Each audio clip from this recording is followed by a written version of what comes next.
Assalamualaikum warahmatullahi wabarakatuh. Selamat pagi, salam sejahtera bagi kita semua dimanapun sahabat SPM berada.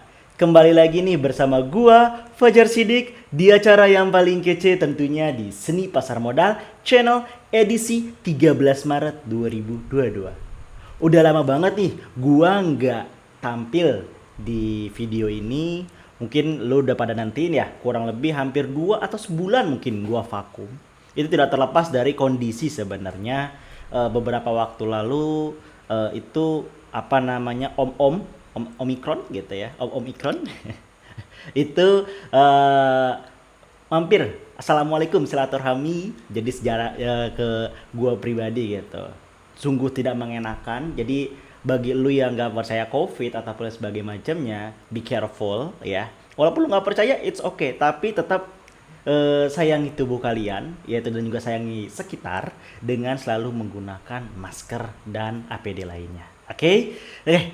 Tanpa berlama-lama lagi, pasti pada kangen, udah pada rindu. Inilah edisi pertama lagi di bulan Maret 2022 dengan tampilan baru. Check it out.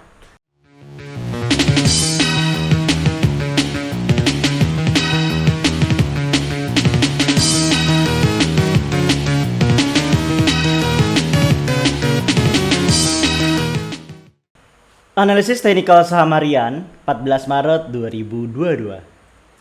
Kita bisa mulai dari namanya pergerakan IHSG dalam seminggu kemarin di minggu pertama bulan Maret 2022. Di sini gua ambil dua kelompok besar, resisten dan support ya. Ini 1 2 3 itu adalah area resisten. Apa itu resisten? Jadi resisten itu adalah sebuah area di mana itu merupakan toleransi paling atas ya, sebelum itu mengalami breakdown atau breakout. Itu adalah disebut sebagai area. Artinya maksudnya ini apa?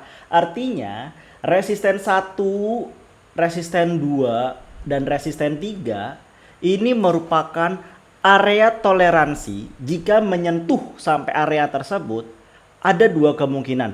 Kemungkinan besar adalah mantul ke bawah, atau jika memiliki volume dan istilahnya tenaga yang besar bisa breakout ke atas. Dan sekarang bisa kita lihat dia berada di area ini. Artinya dia akan bermain range areanya itu berada di sini. Dia akan mencoba di 69222 0. Apakah bisa breakout ke atas atau ke bawah? Sedangkan ini adalah area support. Support 1, support 2, dan ini support 3. Artinya apa? Ini adalah batas toleransi bawah. Jika menyentuh itu ada dua kemungkinan, bisa meneruskan atau mantul lagi ke atas. Jadi ada dua kemungkinan, resisten dan support. Kita menggunakan bahasa itu, resisten dan support. Pada saat ini kita bisa ngelihat polanya. Kita lihat polanya dulu ya. Ini lihat pola dalam beberapa hari adalah seperti ini. Perhatikan. Perhatikan polanya 1, 2, 3. Tapi dia selalu mengalami kenaikan. Artinya dia akan mencoba breakdown dulu. Artinya dia turun ke area sini nih, 6879. Buat apa? Dia bisa menembus ke sini. Jadi selama seminggu nanti di hari Senin ini sampai di hari Jumat akan ada pola seperti ini. Karena 3 pola sebelumnya pada 3 minggu terakhir adalah seperti itu. Naik, turun di breakdown. Naik, turun di breakdown. Naik, turun di breakdown. Maka kemungkinan bahwa pada perdagangan hari ini dibuka 6879 cukup tinggi. Ataupun bisa terjadi gap down ataupun penurunan dengan membentuk pola candle seperti ini. Pola candle seperti ini. Oke, jadi ada dua kemungkinan itu.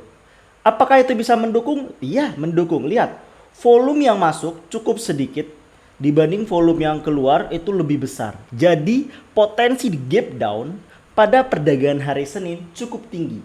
Apalagi ini adalah melihat analisir ataupun bisa dibilang masih menunggu keputusan dari bunga The Fed, apakah menaikkan ataukah menurunkan. Kenapa seperti itu? Karena lihat, BI rate ataupun Bank Indonesia itu sangat mengacu terhadap the Fed kayak gitu. Sebenarnya dengan kenaikan the Fed yang 3 kali 4 kali pada bulan Februari lalu, itu memberikan dampak signifikan sebenarnya terhadap kebutuhan pokok yang ada di Indonesia.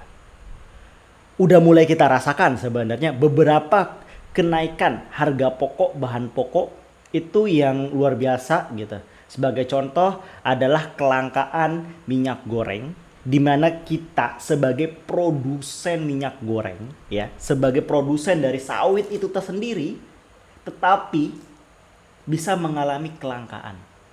Suatu yang gak make sense. Bener ya? Suatu yang gak make sense. Tapi itulah yang terjadi. Karena kenapa? Kita Indonesia sangat bergantung banget dengan apa yang terjadi dengan dunia luar. Sekarang banyak banget serangan-serangan dari dunia luar yang tidak stabil. Pertama, kita tahu perang invasi yang namanya Rusia ke Ukraina. Perpolitikan itu sangat mempengaruhi yang namanya, salah satunya adalah komoditas. Lalu yang kedua, Amerika Serikat selain berikut campur terhadap perang Rusia dengan Ukraina, juga dengan Amerika dengan China. China siap-siap membantu dengan Rusia dan lain sebagainya macamnya. Sedangkan Indonesia di mana? Terpukul. Kenapa terpukul? Sebagai contoh, gue punya gue pabrik A nih, membutuhkan karena gue sangat bergantung dengan yang namanya misalkan nih, gue produksi tempe deh, dimana kedelai yang didapat adalah kedelai dari luar. Kita impor dari luar. Terus saat impor itu terganggu, bahan terganggu, produksi menurun kan. Produksi menurun, harga melejit. Itulah kenapa beberapa waktu lalu tempe melejit harganya. Para petani menjerit, para pedagang menjerit. Kok makan tempe aja susah? Karena Indonesia belum mandiri. Kita doakan, mungkin ini menjadi tonggak awal untuk kemajuan dari yang namanya perekonomian Indonesia. Amin. Gitu. Tapi untuk saat ini sangat mempengaruhi terhadap dunia investor. Investor melihat hal tersebut, ini baik nggak sih Indonesia sebenarnya? Bisa mengelola nggak sih? Itu sedikit woro-woro. Kita mulai dari berita ya. Berita dari CNBC Indonesia, Dear Investor, cermati data BI rate hingga suku bunga The Fed. Pekan ketiga bulan Maret akan ditandai dengan berbagai rilis data ekonomi dari dalam negeri dan mancanegara.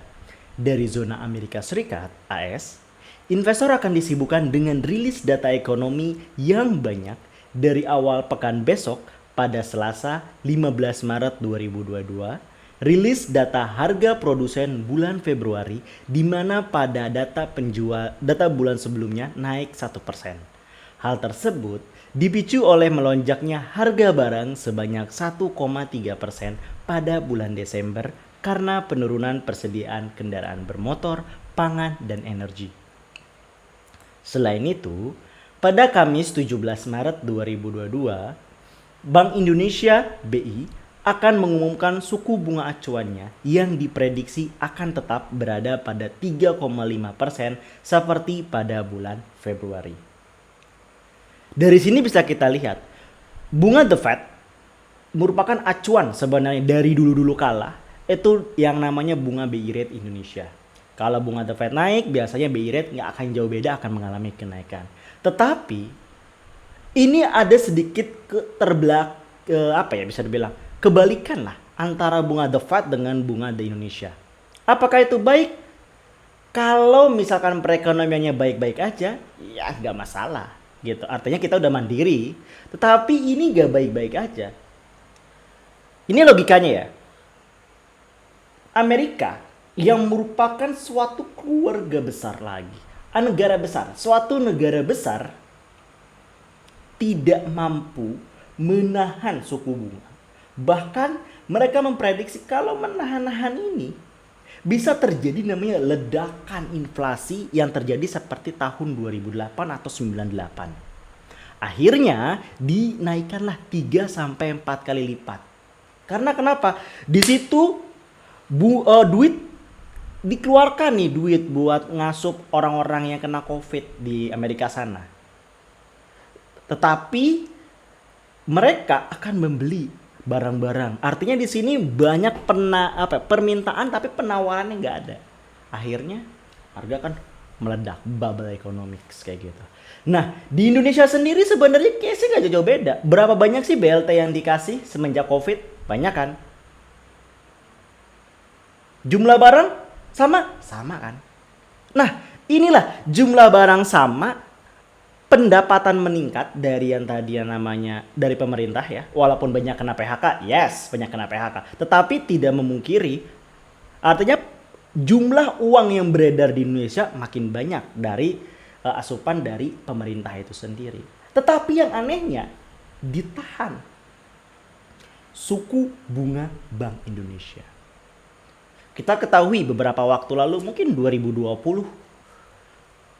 nilai tukar Indonesia rupiah terhadap dolar Amerika itu hampir menyentuh 17.000, 16.800 sekian.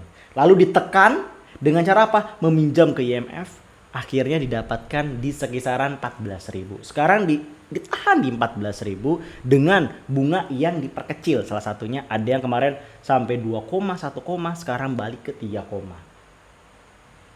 Apakah ini bisa menyelesaikan masalah? Seberapa lama pemerintah bisa menahan bunga ini? Memang dengan kenaikan misalkan jebret mengumumkan 4, 5, 6, 7%, itu akan sangat berdampak ke sektor-sektor industri lain. Tetapi pemerintah menahan itu. Untuk apa?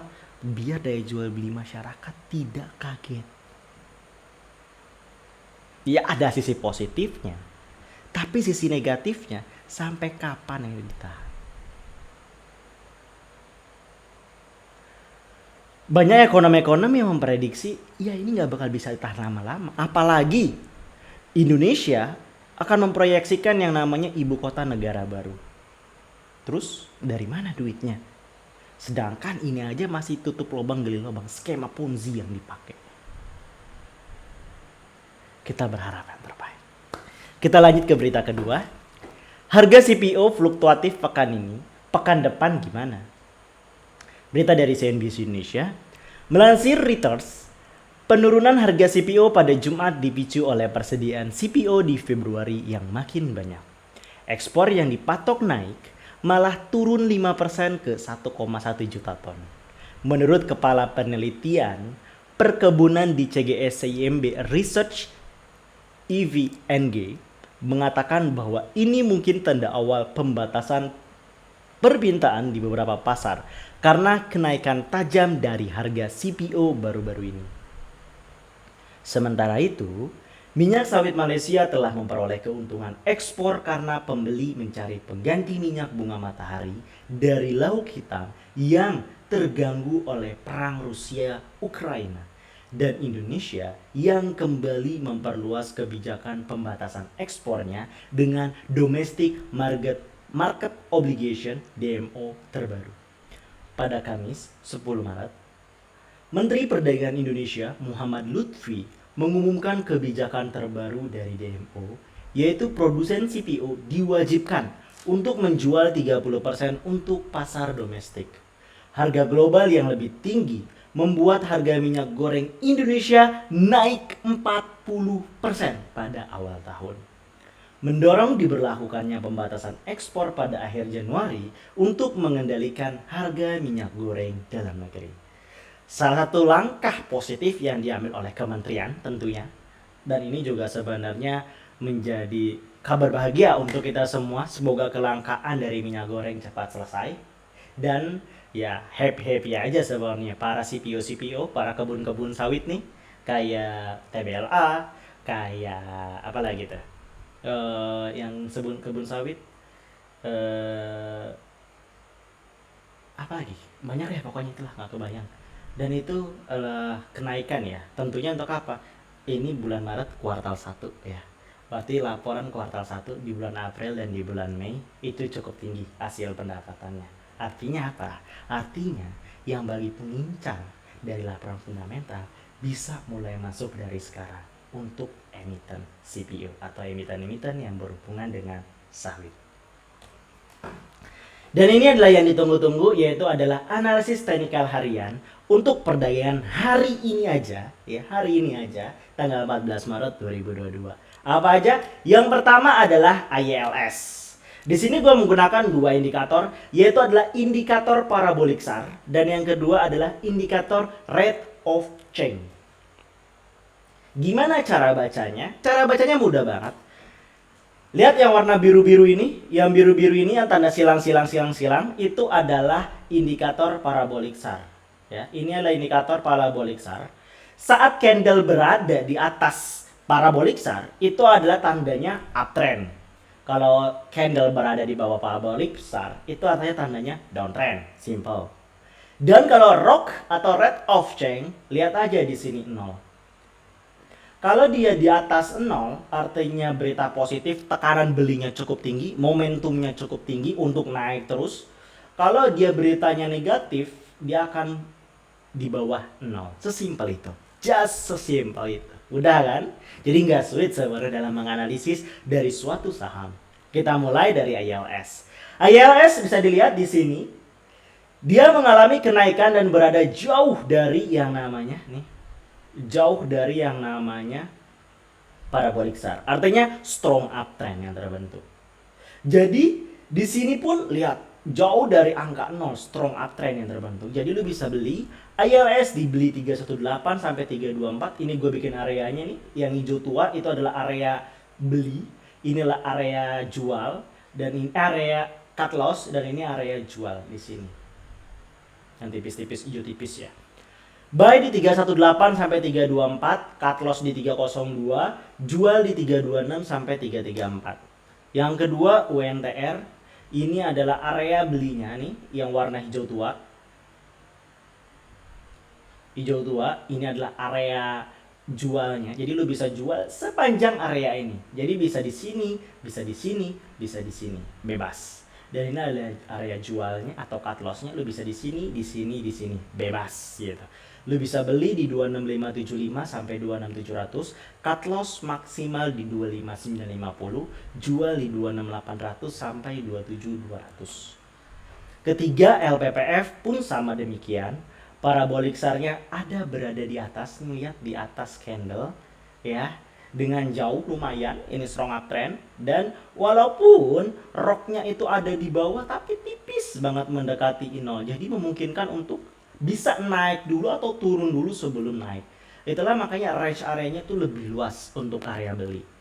Yaitu di 5650 sampai 5825, cut loss di 5450, jual di 5850 sampai 6000. Terakhir itu adalah MSIN, MNC Studio International. Dia berada tipis sebenarnya di atas 0 kalau kita lihat dari rate of change, yaitu artinya berita positif. Dan ini juga baru awal banget ya, parabolic SAR dia positif. Jadi kemungkinan naiknya cukup tinggi pada perdagangan hari ini, apalagi awal-awal sesi. Jadi lo bisa manfaatin beli di 5.900 sampai 6.000, cut loss di 5.675, jual di 6.010 sampai 61.2000.